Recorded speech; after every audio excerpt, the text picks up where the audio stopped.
За такое правительство должно нести уголовное наказание. Ни в одной стране мира такого нет. Подписывайтесь на обновление и точно будете в курсе всего самого важного. Власти из Фары поставили жителям и имам-хатибу одного из селений условия. Либо они отправляют в военкомат парней призывного возраста для прохождения службы в армии, либо двери мечети останутся закрытыми для прихожан. Мечеть Умари Адил была закрыта для жителей кишлака Найман из фаринского джамаата Сурха 9 мая.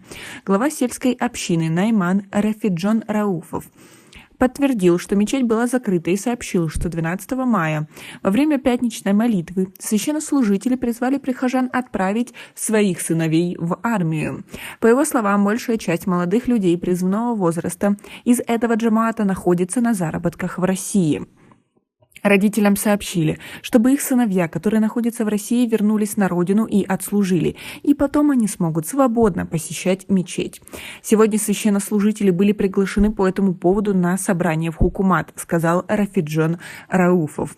Житель кишлака Найман, который находится в трудовой миграции в России, сообщил на анонимных условиях, что власти давят на его родственников и требуют от них возвращения.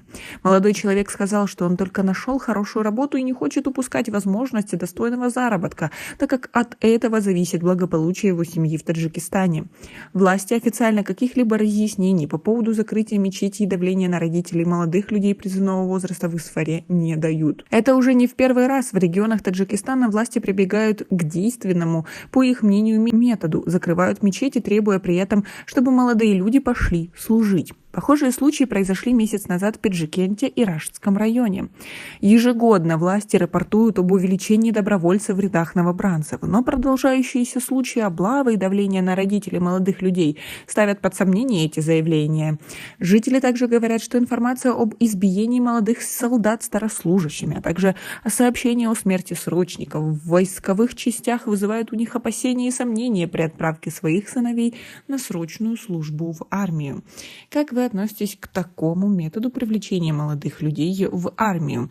Это является незаконным и нарушением прав человека. Любая страна мира это вам расскажет. Почему власти, которые выше этих хукуматов, не наказывают их за такие действия? Ведь за это можно даже загреметь за решетку, ведь они ограждают людей от своих прямых прав. Правительство Таджикистана постоянно отчитывается о том, что у нас есть свобода религии, свобода слова и вероисповедания. То почему они действуют такими методами, и никто их за это не наказывает? Как вы думаете, действительно ли это действенные методы? И сколько людей после этого добровольно пошло в армию? Никаких данных об этом нет, потому что это не работает. Как вы думаете, кто должен нести и должен ли нести за такое наказание? У нас пока на этом все. Оцените наше видео подпиской и лайком. До скорой встречи.